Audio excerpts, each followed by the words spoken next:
सलामती है उन आंखों पे जो हिदायत पे नजरें जमाए बैठी हैं, उन कानों पे जो जिक्र खैर के मुंतजर रहते हैं और उन कदमों पे जो हिदायत की राह पे गामजन हैं। सवाल ये है गांधी साहब के लोग, आपके इल्म में होगा इस वक्त नासा ने मार्स के ऊपर कदम रखा है और नई दुनिया और नई दुनियाओं की तलाश और दरियाफ्त में इंसान सरगर्दा है। एक बड़ा सरमाया भी, खतीर रकम भी खर्च कर रहा है। सवाल मेरा आपसे ये है कि कुरान मजीद की रोशनी में क्या इस बात का कोई इम्कान सामने आता है कि बाकी जगहों पर भी ज़िंदगी का वजूद या उसकी बका के इम्कानात मौजूद हैं?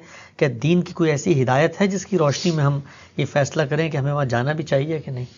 नहीं, देखिए बात यह है कि आप जाने पर तो कोई पाबंदी नहीं लगाई जा सकती। इंसान के अंदर चीज़ों को तलाश करने, तजस्सुस और इस तरह की बहुत सी तहकीकात के लिए दायियात रखे गए हैं।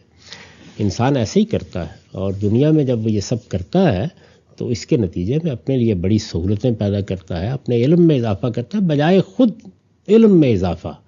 यानी आप जाते हैं, जगह जगह जाके इमारतें देखते हैं, तारीख़ का मुताला करते हैं, इसी तरह से बाज़ औक़ात खंडरों तक में पहुंच जाते हैं, पहाड़ों के जाके सर करने की सही करते हैं।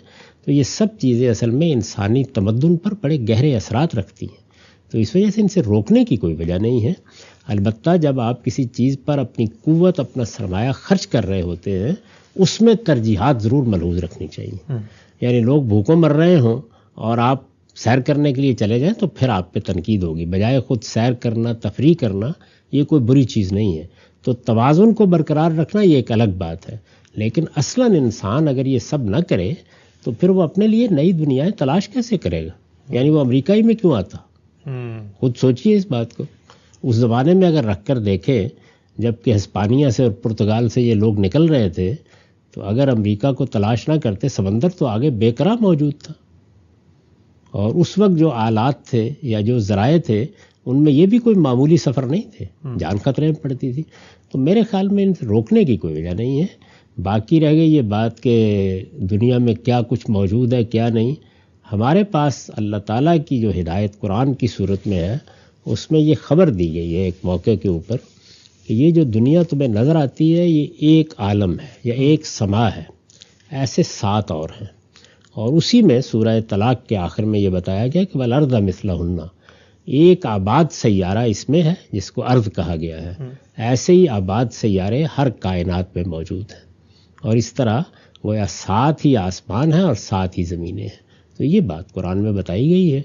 अब ज़ाहिर है कि इसका हकीकी मिसदाक क्या है वो तो तहकीक इसे सामने आएगा या क़यामत में मालूम होगा। यानी कुरान मजीद की जो आयत है ये बता रही है कि इंसान कहीं और भी इस वक्त पाए जाते हैं? नहीं, इंसान तो मैंने नहीं अर्ज़ किया, अर्ज़ पाई जाती है। यानी एक आबाद सैयारा पाया जाता है, वहाँ पे कोई मखलूक़ात है, ज़िंदगी है, उसकी नौइयत क्या है, ये कुरान मजीद ने बयान नहीं किया।